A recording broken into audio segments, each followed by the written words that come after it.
Oh, you put it down 5:30.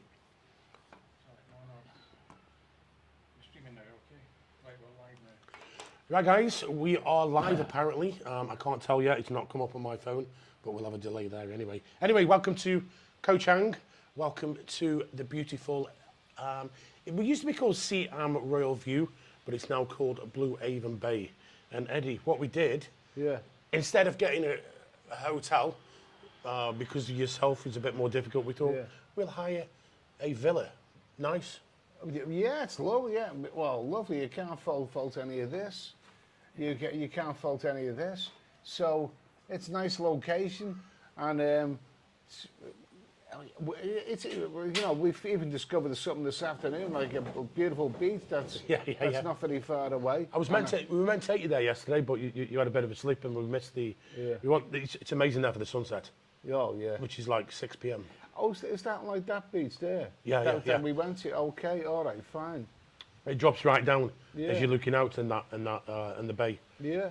Beautiful. Yeah. It was beautiful there last night. Oh yeah, absolutely. I've seen the photographs of it, but yeah, all right. I've just had let me explain to people. Ed's just had his afternoon kip, and he's just had his essential afternoon kip. He's had, Okay, what's that? Nick, love the t-shirt, Nick.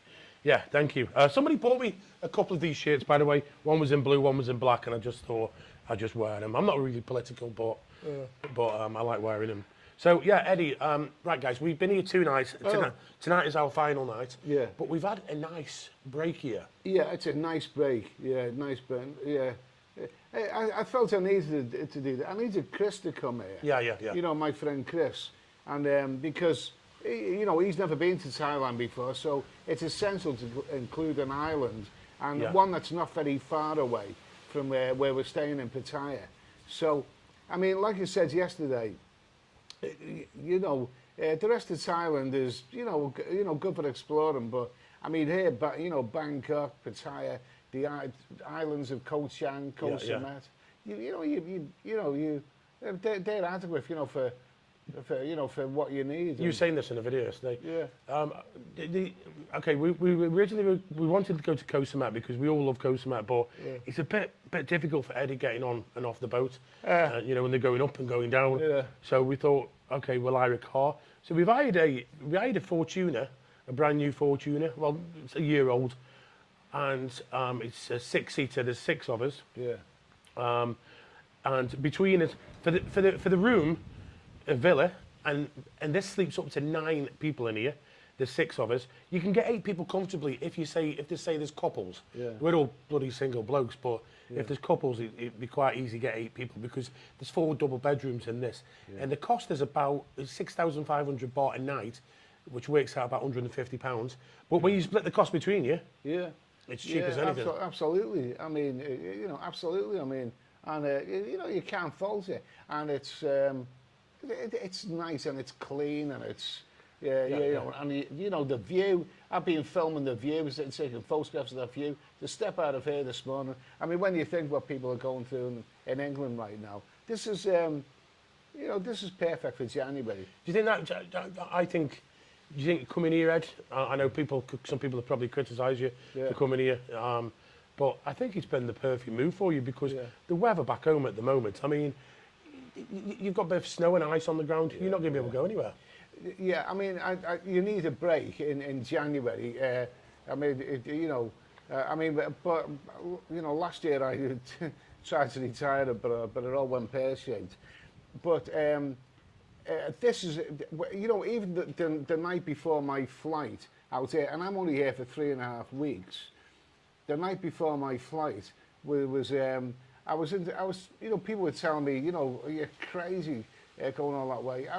I mean, what have I got to lose? I mean, even the night before, I fell over at Heathrow Airport, by the way, pushing my trolley along that walkway. But I've managed to stay steady on my feet. I think he fell over not for your reason though. It was one of them walking escalator things, and he basically went to get his case got trapped, so he went over with it. Yeah. I don't think it was your fault, but you've been okay. You've been Yeah. okay. It's a bit unsteady getting in and out of the car and that, but it's kind of sus that now. Just as we're going back. I think that car is really high up for me. And I can't move my legs properly, but I think I'm getting the knack of it. I mean, at the end of the 3 days, I wouldn't be surprised if I think, that's it, I've got the knack of getting in now. Yeah, you have now, yeah. But if we had a car that's low down, you're going to struggle to get out of it. Yeah. So you can just slide the way out of it when you. We've been to quite a few places here. Explain about the nightlife, Ed. What do you think? Oh, it's sprung back to life. I've been to Koh Chang 4 times. This is my fourth visit, and the last time I was here was 3 years ago. And it was a sad state. And a beautiful island. There was a few bars and restaurants open, but that was the tail end of the pandemic. And it was a sad, a sad sight. But but now it's really there's loads going on. I came here before the pandemic. I think it's probably busier now than I've ever seen it. I've seen it. Yeah, absolutely. Especially Kai Bay. That area? I love Kai Bay area, and that, very, very nice, and absolutely beautiful, and even Lonely Beach, although we didn't really see that. It's got a real island feel to it, and the mountains and everything. I love this island. I love it more than I love the islands in the Gulf of Thailand or the Andaman Sea. I mean, they're good if you're coming there to see those islands, but if you're in Pattaya, and this is the perfect nearby island. Yeah. Now, Eddie, there's a question here for you. I just want to clear this. It's up to Ed how he clears this up. There's a question here about insurance when you travel here. Yeah. Now, obviously, last year Eddie had insurance, but this year they're obviously not going to reinsure him. Yeah. However, you've got to have that money. Yeah. You've got to have that money. He's okay for money. He's got friends here. Nobody's going to insure you guys. Nobody. Unless, Ed's insurance last year was travel insurance. If he was living here and he had a health insurance, then it'd be a different story because they've still got to keep insuring you. However, as soon as they got him back to the UK last year, they kind of washed their hands. That's it. So that's the difference between health insurance and travel insurance. So no, he hasn't travelled with any insurance, but he's got the money to back it up. So that's the way you can do it. I mean, everything in life is a gamble. I mean, it's been more than 3 months since I finished, 3.5 months since I finished radiotherapy, and I've got chemotherapy, MRI scans, and whatever when I go back, and you're even talking about another brain surgery, operation. But I think it's the law of averages. I mean, I've been okay for 3 months. I think I'll be all right on this journey. This journey. Like is asking when you were, I'm assuming when you were going through this nightmare. Did you feel did the hospital bed feel like a jail? Did you feel like you were? No, it didn't, and that's mainly thanks to the people who visited me and Netflix and Amazon.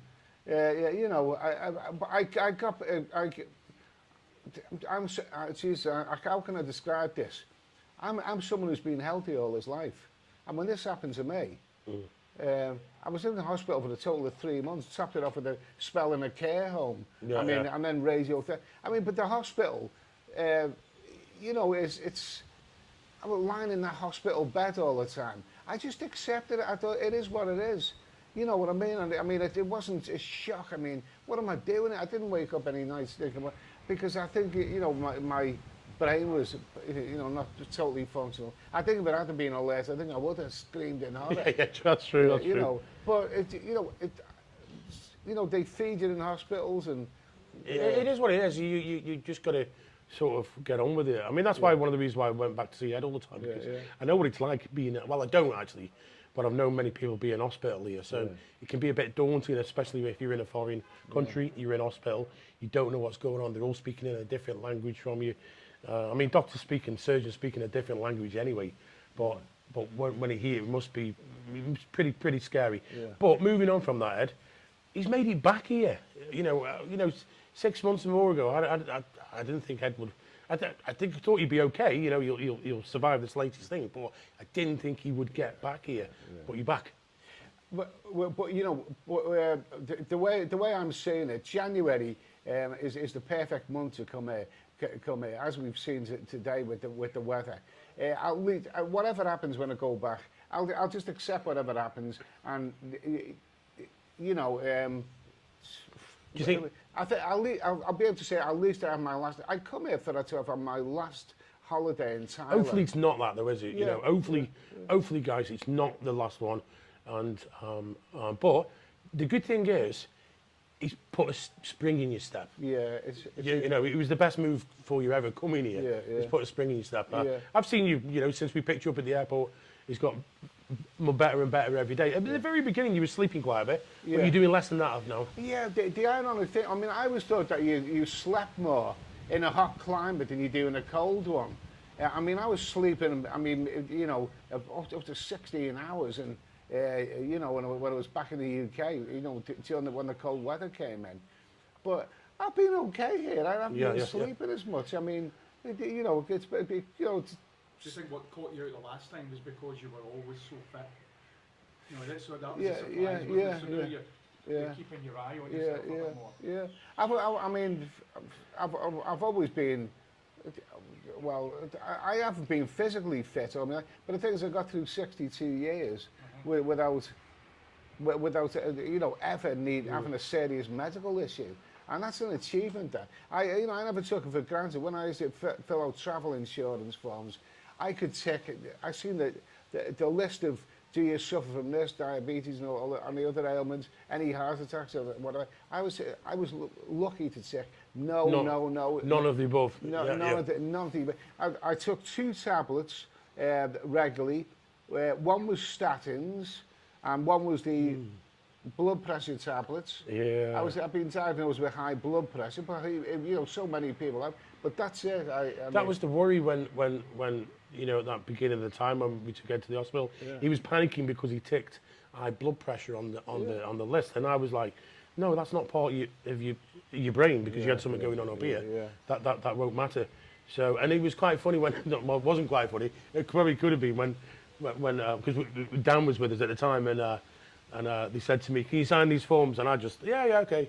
And then it was like, "Can you witness them to Dan?" And I was like, "Oh shit, I've just signed it over." I just signed it all over. Luckily, the insurance came through. To be fair, the insurance were good. Yeah. Oh, they were immaculate. Yeah. But that's good. If you're going to, you know, and a good reputable insurance company. I know I haven't got one now, but it's the post office were as good as gold. I mean, I don't know exactly how much they spent on me, but oh, that 6-week period that I was in hospital in Thailand and the repatriation flight. Hang on, I think just guys. For some people it's freezing and some people it's not. Let me just check on this. We are running at 20 frames, but so we're a wee bit less than the frame rate. But can we drop it? We probably need to change the resolution and stuff. Is that what that would? We're a wee bit. The internet's not great. I'm not sure what Yeah, the internet's not brilliant. We are using a LAN cable. Mine is frozen as well, so I don't know. We might be able to drop the frame rate. A question here for you, Ed. What happens when you get home? I'm waiting on the longer-awaited MRI scan. I've had 6 weeks of radiotherapy, and I was told that it would take. You know, they couldn't do a MRI scan straight afterwards. You know, with 3 months is about average. So 6 weeks of radiotherapy, and by the time I have the MRI scan, it will be 4 months, and you know, it's. You mentioned before that they were considering doing another brain op. Yeah. So I presume that's to drain it again, if it's there. Yeah, absolutely. But I don't know. I mean, you know, the doctors, I think I won't say they washed their hands with me, but they've given me, you know, a time limit, and you know, they told me beyond all doubt it is definitely terminal. But you know, I don't know what happens. All I know is that I go home and I wait, you know, for the doctor. I've got an appointment with the doctor beginning of February, and that's the next thing. You think like, you know, just thinking outside the box here. You know, I always think. I mean, the NHS and that. Don't get me wrong, they are superb. I'm not going to knock it because they've done a fantastic job of you. The EMS service in Britain is the best, next bar nothing. It is the best in the world, in my opinion. However, I always think doctors are limited in what they what advice they can give you and what they can say. So, have you thought about anything? Because this question comes up all the time. Anything outside other than what doctors can prescribe? I'll let the NHS do their bit, but they're convinced that even with radiotherapy, you know, that time limit that they've given me still stands. But I think you just take each day as it comes. This is going to be my last year as far as I'm concerned. And as far as all the doctors can say. But there's the one doctor, the main doctor, the consultant, he's seen the result of the radiotherapy, and he knows how it's gone because apparently he designed that thing. He's seen the results of it, and he thinks that, you know, he's the one person who said, don't assume this is your last winter because you may be around next year. But all the other medical people have said, yeah, it's your last winter.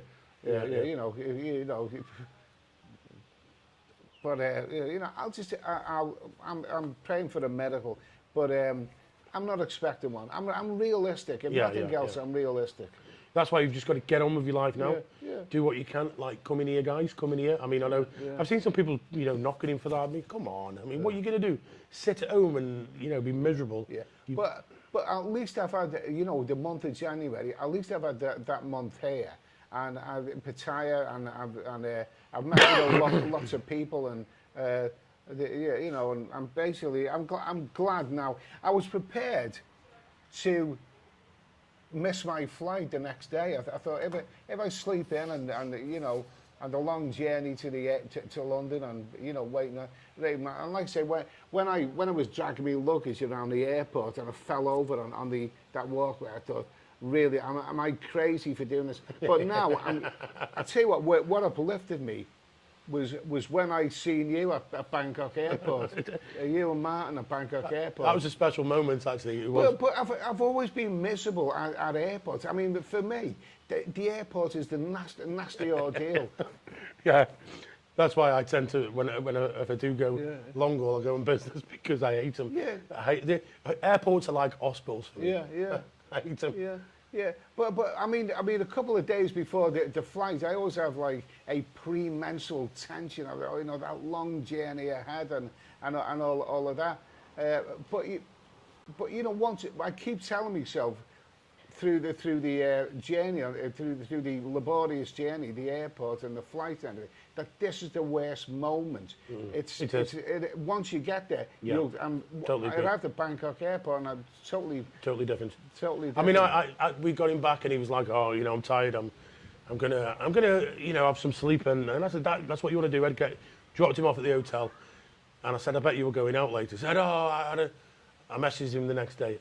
Wow, Nick, I'm in Pattaya. I couldn't resist. I had to go to Lady Love. And so he'd actually managed to sneak out. So fair play to him. So Eddie, how long have you got left here?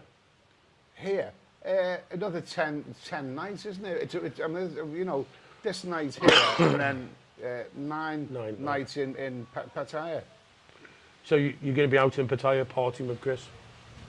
Yeah, but I think we've done all of that. I mean, you know, Chris is, you know, I've known him for over 40 years, and you know, he's most of my, you know, he's like a brother to me. And he's a company. There's still things there that he hasn't seen, like walking street. But he's seen what else? He's seen an island, and, you know, a beautiful island, and he loves it here. He's got his missus on the phone all the time. Absolutely. It's like this, only texting all the time, his missus. But never mind. So Eddie, what we're going to do tonight? What do we? I think there's only one thing here, isn't there? There's no. Is there any restaurants down that way where we were before? You mean this? Oh, yeah, there's one there. Yeah. You can go there if you what want. time does that open?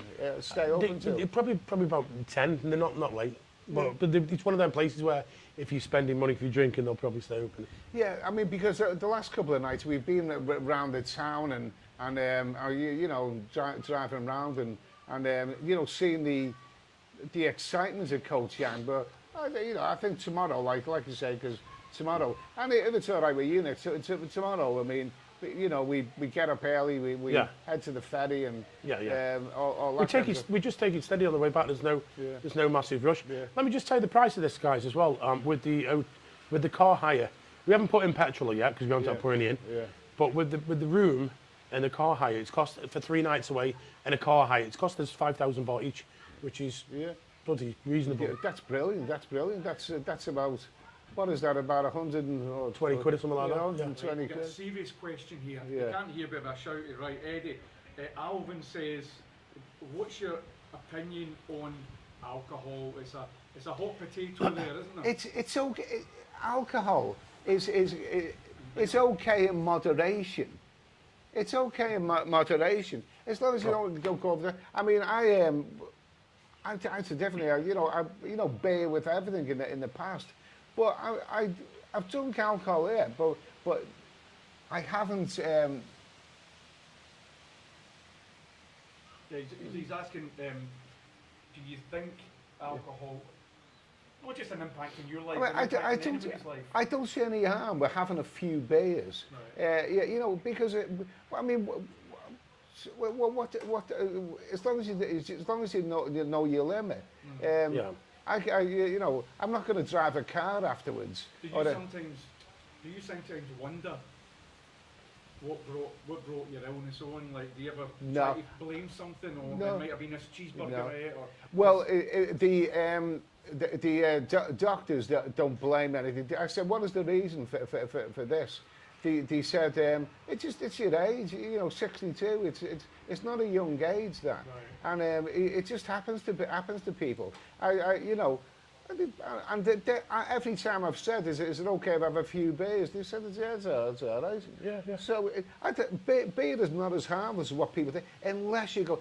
In the past, I've drunk wine. I've drunk Lamb's Navy rum. I've drunk whiskey, brandy. You don't think you're always looking for answers? Yeah, no. The one thing that's made a difference, you noticed, I don't bring alcohol into the home. Same. Yeah. Same. I do only, and that makes all the difference. I mean, it'd be different to you if we were having a barbecue or something later. Yeah. But I'm a sociable drinker. Yeah. I'll go out and have a few beers. Yeah. I'll go out and party a lot. Yeah. Not a lot, but when I do drink, I will party. Yeah. But other than that, I don't drink. And people probably think I do all the time. Yeah. I don't. Yeah. And beer, I can't get drunk on beer. I can drink the last couple of nights. I think we've had about, I have at least 7 or 8 beers, and I'm fine.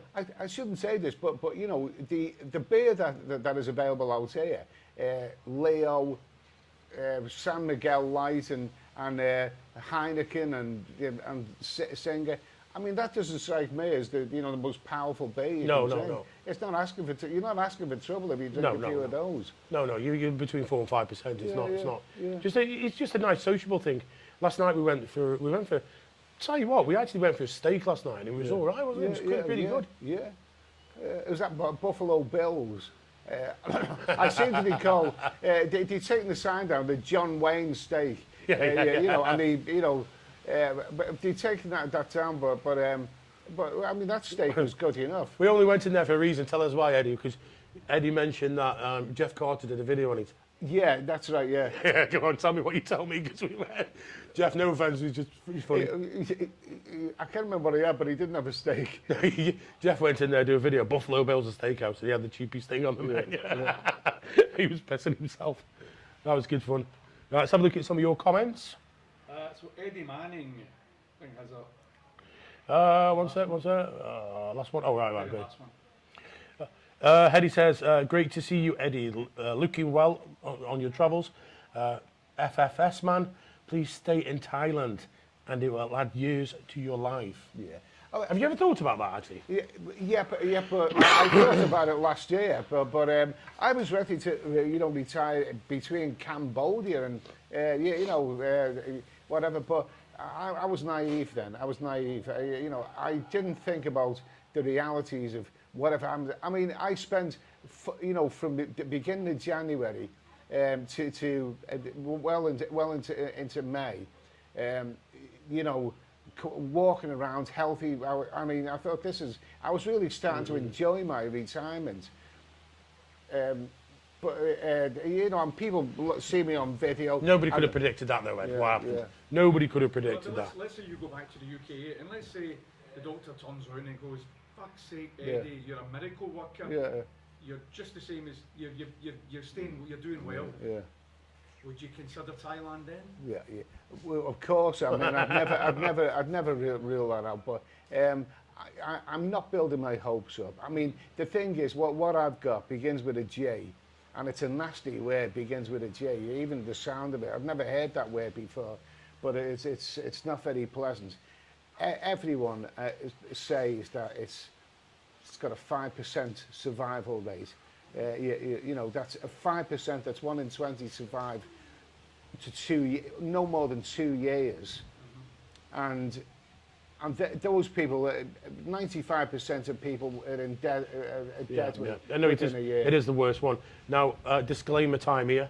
I am not a medical person, but I've been watching a few things on it because I've been researching things, and you don't know what's true and what's not true. Okay, we don't know that.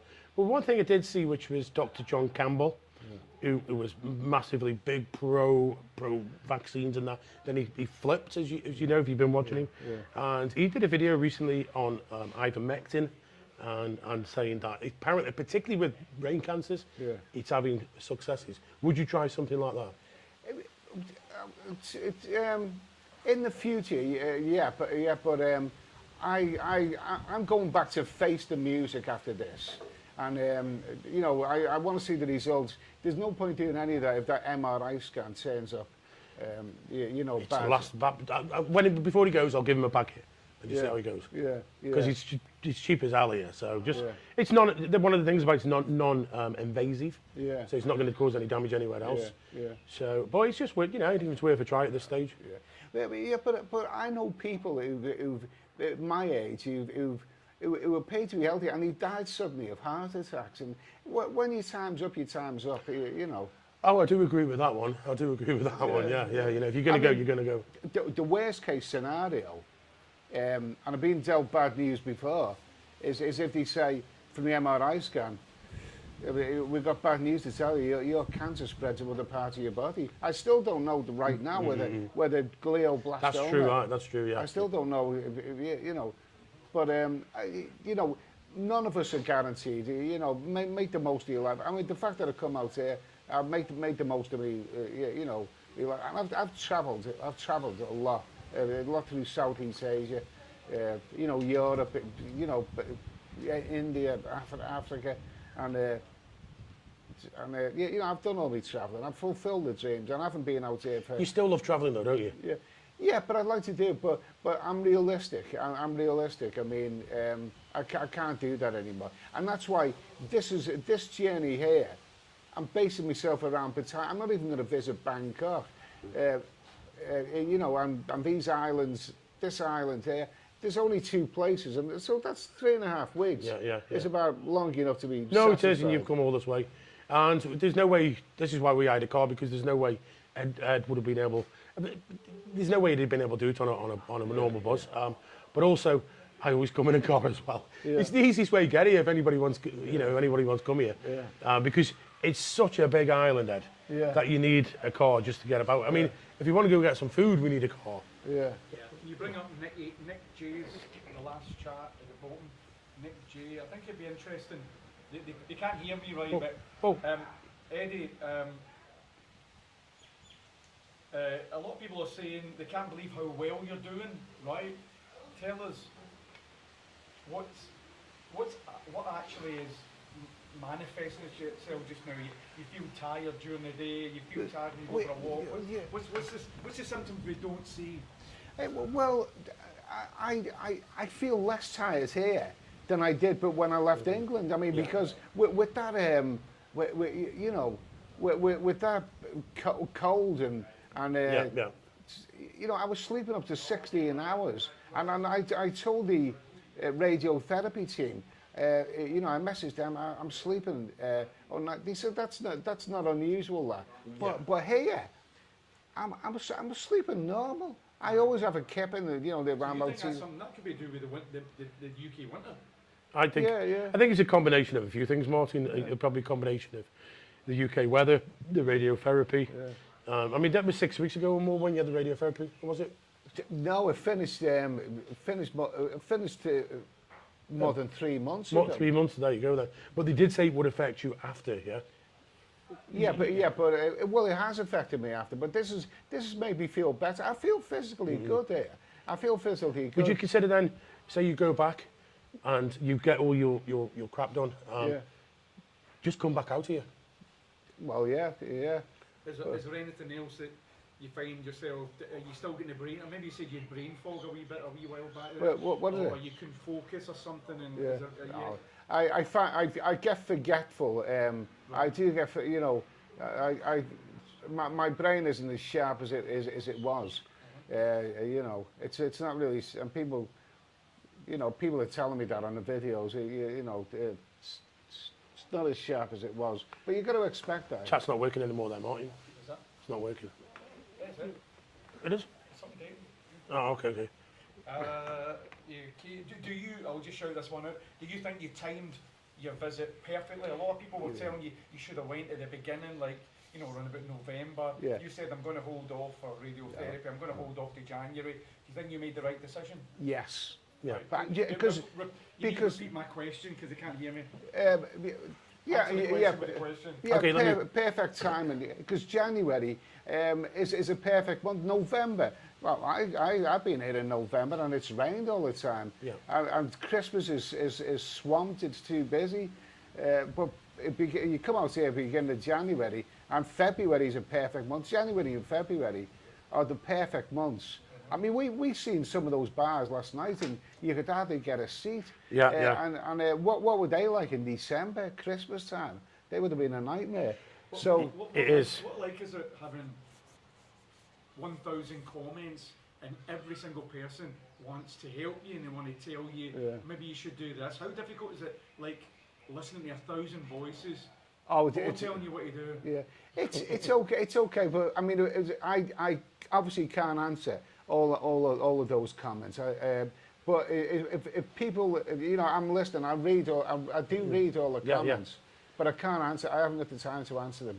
I get the same as that with my channel as well. Do you actually read the comments? You read, you know, because everybody's trying to help. So everybody's saying, Eddie, don't go.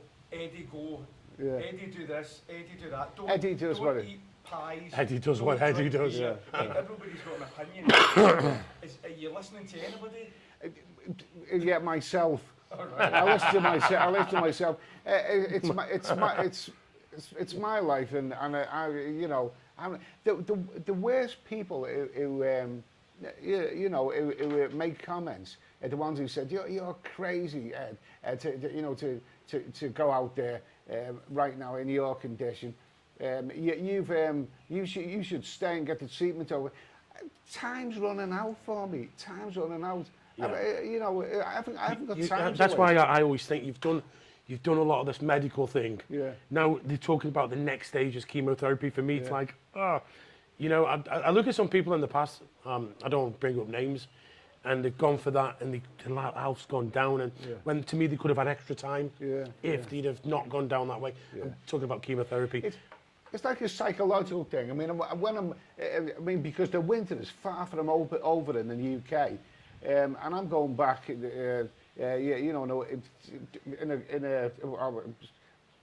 later this month, and February's not a bundle of laughs, and even March can be cold and miserable, but it's a psychological thing. I'll think, at least I had a good holiday. That's cheered me up. And if this is my last holiday, then I'm savouring every moment of it. Making the most of it. I was down at the beach bar today with a friend that I've known for 40 odd years, And you know, and we were sitting there drinking cold Leos and watching watching the sun and all this kind of stuff. So Right, question for you, Eddie, from Terry Jones. He says, question, Ed, will you be booking another visit as soon as you get home?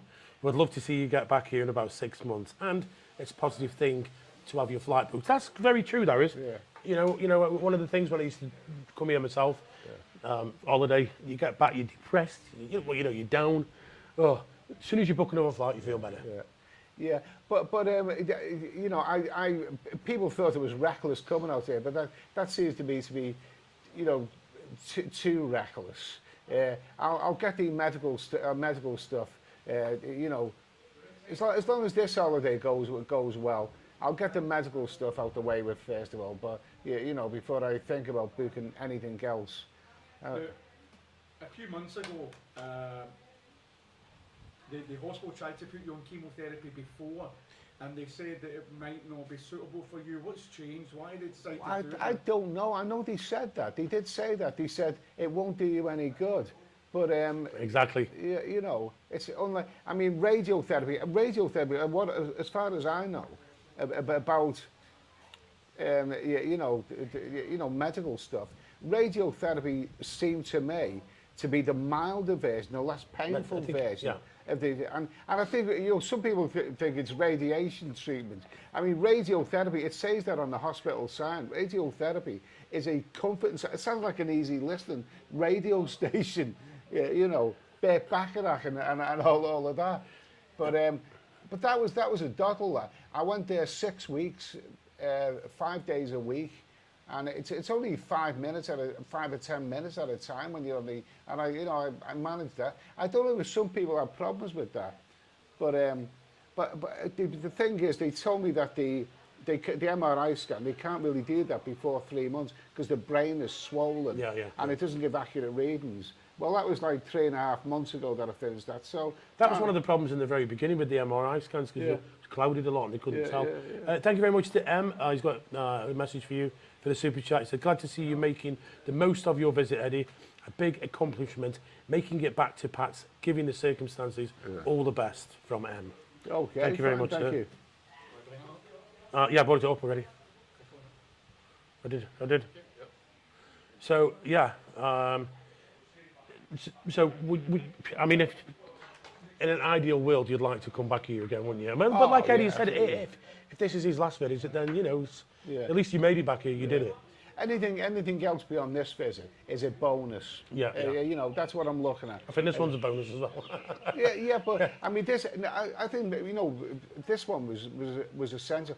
I mean, imagine. You know, the night before, I mean, I was due to make this journey out here. I was alone. I won't be going back alone. My friend Chris is going to accompany me. You know, back. But you know, even travelling to Heathrow Airport, I couldn't help thinking, is this crazy of me to do this? But then I've never enjoyed the travel out of it. The travel back is less hassle because, you know, I'm in a better mood on the way back. That's it, I've done it now and whatever.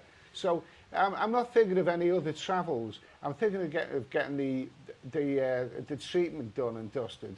And it may not leave me in a good state of mind, but whatever. At least I've been away for this month. I always think, like, you know, say at the moment now, you're probably better now than you have been since they started. Yeah. You're up and you're getting about. Yeah. So to me, going back, like, and having some treatment that's probably going to knock you out is not the best thing. If you know, to me, it's just get on with it. Yeah. Well, I mean, you know, I had the operation in Derriford, and I mean, you know, and the thing is, you get the impression that neurosurgeons try and talk you out of it. They said about, you know, 1 million times, are you sure you really want to go through this? And I said, what's the alternative? You know, the other. I mean, I'm a wimp when it comes to hospitals. I want, a few years ago, I run out of a doctor's surgery because the nurse produced a needle. She said, it's all right, time for the blood test. You're not sticking that in me. And I actually run out. She said, well, but now I'm so used to it. When that brain surgery come along, and they said, you know, are you really, really, really sure that you want this? And my head was just so done. Let's just get on with it. Let's just get on with it. You know, stop talking. Just get on with it. I remember you were like that in the hospital here in Thailand. It was the same. He was when they were on about they're putting the AI robot in. And you were, just get it done. They were like, just get it done. What was you going through your head the day before you were ready to leave for Thailand? Was there any last minute there was last minute last minute thinking, what the hell am I doing coming back to Thailand? Tell us how you felt the day before you were leaving. The same as I normal do, because I normally feel trepidation. I mean, I'm not afraid of flying or anything like that. I normally feel depressed because the weather outside in England is always a bit rainy and miserable and cold. But I don't enjoy I've never enjoyed the flight. No, neither have I. Yeah. All the travel, or these dragging your luggage around the airport and all that kind of stuff. But it's when you get to the other side, that's when it picks up. And it was great to see the friendly faces of Nick and Martin waiting for me when I got out. What's your opinion on the tropical climate? Do you think it has any healing qualities, the tropical climate? Probably psychologically. That was Bintman that brought that up. Okay, Bintman. So Bintman says, what's your opinion on the tropical climate? Has it had any benefit for your health? Oh, yeah, of course it has. I mean, it's I've very, very rarely had any issues here. And islands, you have to be aware of islands, because I don't like mosquitoes and. But we haven't had any of them here, have we? I feel physically better here than I do in back home. Martin Pitcher says you got back for Nick's birthday. Set yourself another goal and get back to Pattaya. Maybe see Nick's new bar finished. We actually spoke about that as well, because Ed said he's actually been in the new place. We took him in there. A couple of weeks ago, was it a week or so ago? Actually, he's been in there a couple of times. Yeah, a couple of times, yeah. But it's always been a late night, though, and getting him a taxi back after. Yeah. But I'll also throw a question in there. I'm going to talk about the elephant in the room. Yeah. Your opinion on the NHS in the UK. You were, a few years ago, you were a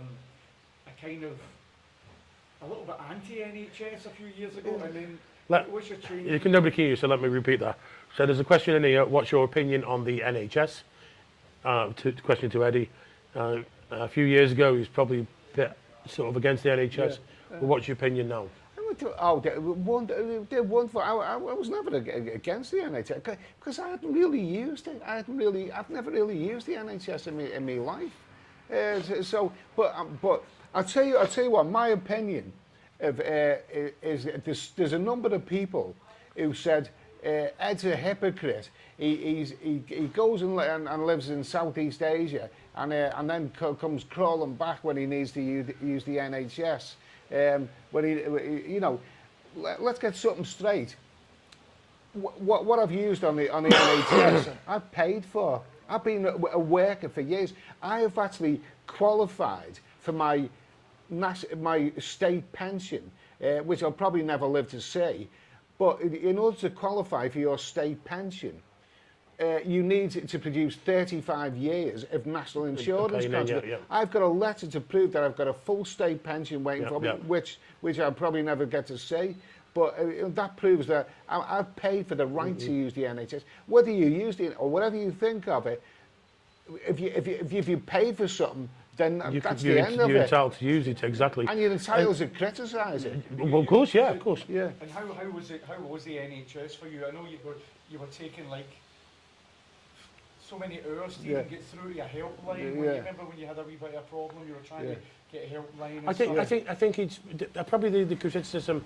This is a question to Eddie. Probably the question with the NHS is some of the aftercare can be a bit suspect. Yeah, but emergency service and. But considering that it was the first time in my life that I'd really used the NHS, but they were wonderful. I mean, they were the nurses and doctors and all the staff. It's like we're working with the public. 95% of them are good as gold. It's only a tiny minority with a pain. I only had one argument. All the nurses that visited me in the room, and they washed my body and done all of that kind of stuff.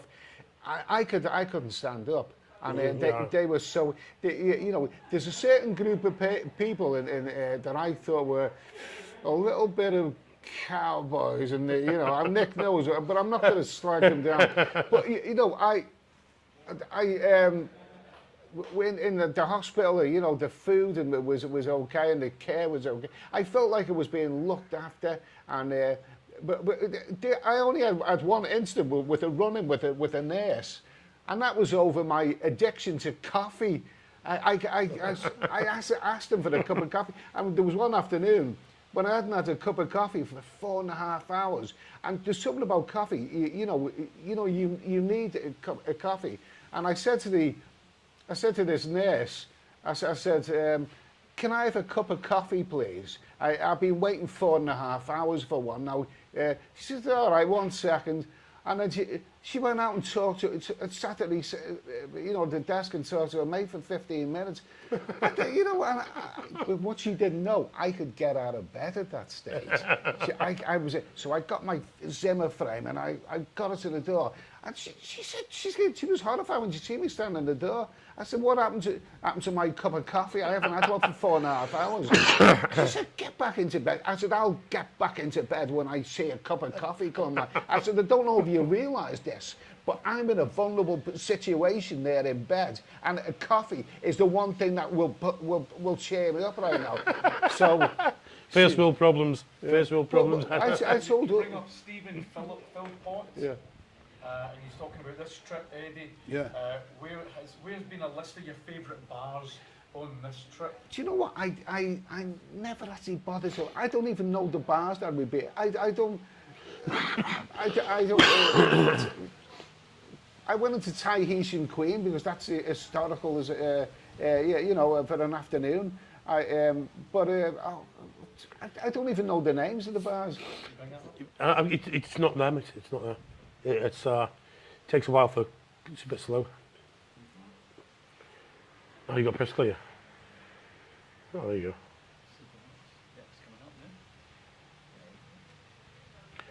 Right, okay then. Oh, there you go. There you go. Right, so favourite bars, Ed? I go in bars all the time, but I struggle to name them. I don't pay attention. Okay, so you've been here for how many years have you been coming to Pattaya? 25. Right. I know the name of the Tahitian Queen because that was the first one that I went in, and I've been in there a couple of times, and You've been Soyoni a few times. Yeah, I've been Soy only a couple of times. I went down to Soy 6. Oh yeah, but I met a girl. I phrased that nicely. I met a girl in Soy 6, but I don't know the name of the bar. You don't have to give the name. But you had a good time. And what did you have after? I mean, when you look in these bars, you're not looking at the name of the bar. You're looking at other things. But after you had a Sunday roast. Yeah, at the Queen Vic. Afternoon love and Sunday roast. Yeah, absolutely, yeah, absolutely. And that was a good Sunday carvery. That was, you know. I mean, where else could you do? Could you do that? So you had a carvery and then some. Well, no, you had afternoon love first, and then you had a carvery after. Yeah. You wouldn't have done it with the carvery inside you. How do you feel looking over all your travels, Ed? Do you think you've done everything you wanted to do? Is there anywhere that you still want to go? No, I mean, there's places I've missed out on, but they're out of my league. I mean, America, that's the one country where I've never been. But I've been putting it off for years, and it's unrealistic now because America's a vast country, and I mean, really, you need to set aside a few months to do the justice to that place. So, I've missed the boat a bit with America. But no, I mean, South America, I've spent 6 months traveling around South America, a couple of months Central America. I've seen places like, Nicaragua and Costa Rica and Argentina.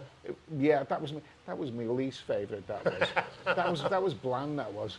Just a wee quickie question, Nick. You can bring that up there. I think it's somebody was asking, what was Ed Sweeney working at before he became a a famous YouTuber. Oh, well, You're a taxi driver, weren't you? yeah, I think most people know that, but I mean that shows really. It shows because I'm cynical with the public, and I'm taxi driving is the best education that you can have. I mean, you learn so much about people. You know, and there's no other job where you can do that, and just take time out whenever you want to and travel. Right, now let's get back to business. Let's talk about a-go-go's. Yeah. He's smiling now. But yeah, I know the answer to this one, but there's a question: have you been to Kink upstairs? I have, but I have only Not once. this trip. Not this trip. Not this trip. No, I have only once, but I went with a friend, and it's not. You know, that was right at the start of the night. I mean, it's not a place. I like to go to those places alone because when I see lots of ladies, I like to layer at them. I don't go in there for conversation. You know? He said that to me last week. He said, I was talking to him, someone said, "Are you having an early night?" I said, I was knackered, I'd been doing something. And he said, "No, I'm going to get off to a couple of a-go-go's because I like to leer at the tits when I'm alone." So apparently he'd gone out, and then somebody we know met him there, and he paid a girl $1,000 to stay with him. Just, I mean, in the bar, like, you know, right, let's have a look at some of your comments here. But should add about the go-go bars. I mean, they are relaxed. If you want to go in there and just drink, they're not the same as Eastern European ones where they rip you up. That's the refreshing bit about Thailand. You don't get ripped off unless you're really stupid. You will not get ripped off, and you don't pay to go in them, and you just go in there and you have a draft beer at a reasonable price. Question from Bitmum. He says, "Has Eddie managed to get back to the windmill yet?" I don't think you have you? No, Walking Street is, you need to find the right time to do Walking Street. But me and Chris, and we're going to go down there. We're going to go to Walking Street because that's essential to. Walking Street is the most famous. I first went there for the live bands. Yeah. And but live bands, they all seem to do the same thing, like Hotel California and stuff like that. Whatever. So they've lost their shit, and we all know there's how can I phrase this? There's ethnic minorities that have overtaken, and they think they own. I don't think they're minorities anymore. Yeah, they think that they own Walking Street, and but Walking Street, you have to say it. You have to. Yeah. I mean, Chris's first time, he's got to go Walking Street. Yeah. I mean, when I first went to Vietnam, it was just after Thailand. It was there was a street there called Phenom Glau Street, and that's where all the action was. Bui Vien Street, I don't know what was there, but now Bui Vien Street, is it's crazy. It's like I think every street is like Las Vegas. Every city has got a street like Las Vegas now. The Thrill of Pattaya says Hotel California needs to be banned from Pattaya. Oh, I'd agree. I mean, how can the greatest, one of the greatest records of all time, whenever I hear it, I think, I'm not going into that bar. Zombie is another one. Yeah, you played that last night. and a thumbs down to any bloke who does a karaoke to Sweet Caroline. a massive thumbs down from me. You were doing karaoke the other night. Yeah, but I done the songs that most people don't do. I done Where Do You Go To, My Lovely by Peter Sarsted. And do you want to give us a line? You talk like Marlene Dietrich, and you dance like ZZ's Your Hair. I heard that. I know that one. Yeah. And I also done Octopus's Garden by the Beatles. And I remember, that's not popular, that Octopus's Garden. Go sing it. Give us a line then. I'd like to be under the sea in an octopus's garden in the shade. Any more than you'll get copyrighted. but the thing about Octopus's Garden, I remember I've been doing that in the karaoke for years, and I remember I think it was in Greece. I went up to the karaoke man, and I said, "Octopus's Garden, please." He said, you do choose some obscure songs, don't you? I said, an obscure song by a group called the Beatles. I don't think so. Okay, question for me. Nick, you should pop into the pub at Soy Diamond. I don't even recall you going. I've been in the pub many times. I was there over Christmas, actually, and I made a video. Yeah. So don't worry, I see Phil often. Bring it on screen. Sorry, yeah. I don't like putting that on the screen because it stops the other comments coming, I've noticed. Oh, you just press the clear button. Yeah, Clear right. button on the side. Okay, Nick T said, Eddie, have you popped in to see Phil in the pub in Soy Diamond? No, but I will do. I think when I go down that way, I will do. Not, you know, I've never met him, but I believe he's a nice guy. Yeah, sound Phil. He's a good guy. Yeah, we'll pop down that way. I'm pretty sure. I think he's coming to the live show on Sunday. Yeah. Hopefully, Big Fat Bestie's coming as well. I know he arrives in Pattaya on Saturday. And you've not met Bestie yet, have you? I have. You've done live shows with him, live. Oh, I've met him here. Oh, did you? I thought you said you I've hadn't. actually got a video. I've got a third channel where he's singing Batar Hell, yeah. and that was in that same karaoke place Right, where I right. did those. There's another song which Bestie likes it. It's one of my favourite songs, but it's the most depressing, war protest song. It's called Eve of Destruction. Right, Eddie, there's your request here. Sunday, live show, after Coco. Can you sing us a song? As long as it's one that I know. Just one you've just done. Yeah, but today, no. They'll have it, yeah. Yeah. Oh, yeah, I'll do a karaoke. Providing it's very, very late at night. And now, when there's a certain time of day when I'm traditionally not awake, and that's tea time. This will be around about sort of 9, 10 p.m. Yeah, okay, that's a deal. Right, there you go. That's a Hook Up deal. Corner, Sunday night. Eddie's going to be singing the Beatles. Octopus's Garden. Octopus's Garden, the Beatles. But everyone loves Where Do You Go To, My Love? Yeah, that's a song that always goes down well. But one of my favourite karaoke songs, Eve of Destruction, I think it's good. I think it's got the most powerful lyrics. Everyone else said, that's bloody depressing, that is. But I sang that song, once where it really went down, and that was in Odessa, and Eve of Destruction, say no more. And the crowd loved it. But I'm going to agree with Capio on this one. He says, Koh Chang is the most underrated place in Thailand, in my opinion. Yeah. I hope they never build a bridge. Yeah. Well, actually, we were talking about that the other day, and we were thinking it'd be much easier if they had a bridge. Yeah, but that is how long would that bridge have to be? That'd cost a fortune. I think they've already quoted a price on it. They've been talking about it for years, but I can't see it happening. Yeah. But if it did happen, look, we struggled to get a room here. Yeah. And I mean, I only went for book 2 days before we got here because I didn't know if he was going to go ahead or not. And then when we booked it, everywhere was full. Literally every place was full, apart from really expensive ones. Yeah. And I don't think Eddie's going to pay 500 quid a night. Yeah. So we managed to get this from Dan Cheeseman. Yeah. Dan about Thailand. He works for this company here, Blue Haven Bay. I think this is the villa he stays in. When he this is actually it's not his villa, but it's the one he stays. He's rented. He was the only one left. So we got, and it's the same price all year round, 6,500 baht a night. Yes, sounds expensive, but sleeps up to 9. I was saying it in the very beginning. But it's nice, it's perfect for Eddie. We can get here, we're driving anyway, there's no steps. Get in, get out, we've got a nice swimming pool. The beach is not far walking, it's all private. And if we want to go out, we'll go out after this, get some food. It's not that 10 minutes away. Yeah, and this is it is a perfect. I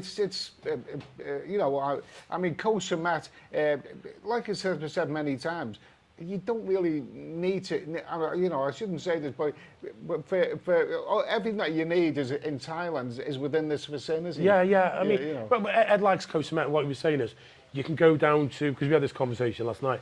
You can go down to the other side. Say you go down to, Phuket, to the Andaman seaside. Yeah. It's just the same this side. Yeah, I mean, unless you're scuba diving, it just looks the same. Yeah. Obviously, scuba diving that side is far better because it's the Indian Ocean. There's better coral, better fish out there. Yeah.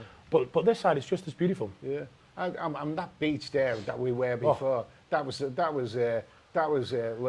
That was. Ed said I can stay here forever. Yeah, absolutely. Gary's got a cat chat. Can you bring it up? Okay. Up from the end.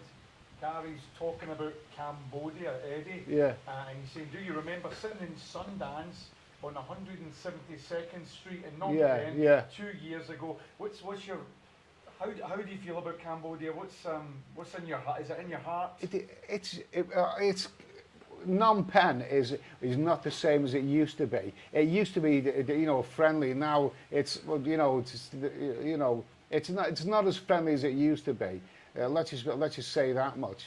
But Sundance is that's a good bar. It's a little bit rowdy. You get a few drunken people in there, but you know, but it's a good bar. It's a good it's a stalwart, an old stalwart at 172 Street. But there's another bar at the top now called, what's it called, the Big Easy, and that used to be a bar in Chinookville. And the Big Easy, there's loads of bars and everything in Phnom Penh. But what I don't like about Phnom Penh now is that some of my favourite areas are now played out, like 51 Street. That's played out. They used to have Walkabout there.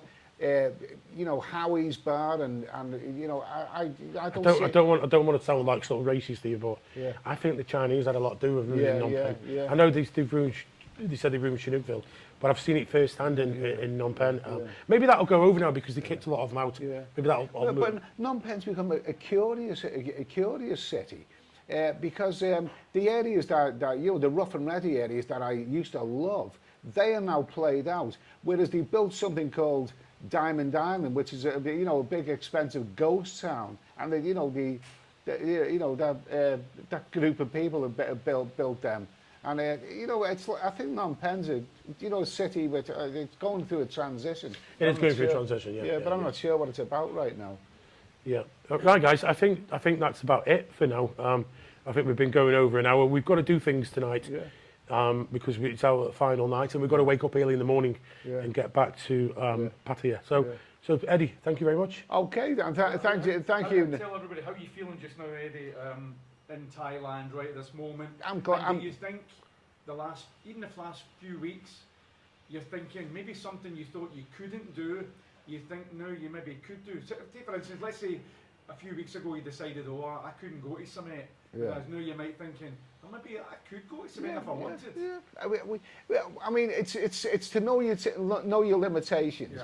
I mean, you know, there's no way I could drag my luggage around, you know, for an eternity like I've done in the past. But I've been there and done that, and I don't want to do that anymore. I mean, you know, so, I mean, like I said, you know, I'll say it once again. Everything that you need in Thailand is within this small area. You know, it's. I mean, here it's been. You know, if I'm coming to Thailand, I need to visit an island at least once, and I'm glad my friend come here because we both enjoyed this place, and it's perfect. I feel great. And we've still got a few hours to go yet, guys.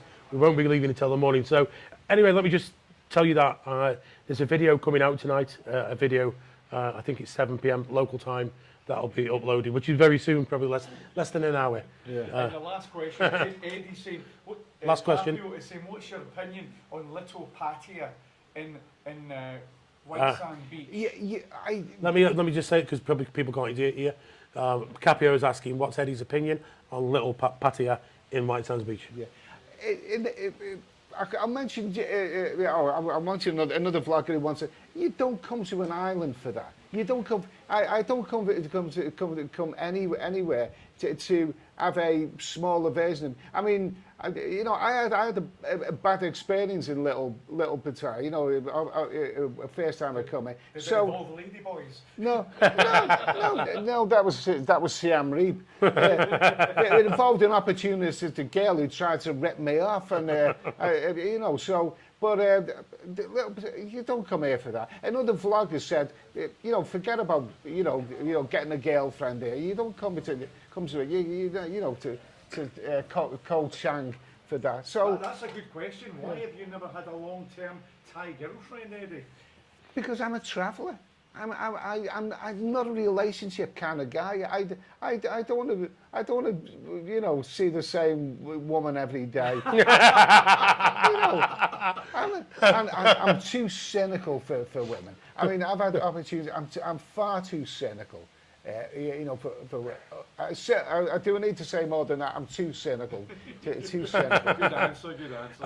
And a final one just before we go. A lot of people are saying, great T-shirt, Nick. What do you think of my T-shirt, Ed? It took a bit of working out until someone explained it to me. But is he any better or worse than People buy me these guys and I just wear them. It's just fun. But is he any better or worse than any other British Prime Minister? Just as bad as all of them. Yeah. Just as bad as all of them. Yeah. It always gets worse. It doesn't matter what. I mean, people used to slag down Margaret Thatcher.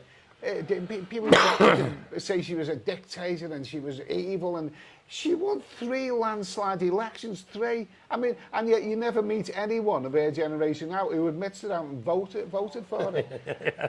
Right, guys. Anyway, thank you very much for watching. And Ed, I told Eddie just keep doing shorts, just keep doing small videos. Although no point in having, no point in editing. Well, that's the good thing about my second channel, Steady Eddie Live, is that I can bung any old crap on there, and it How's it going with the books, Eddie?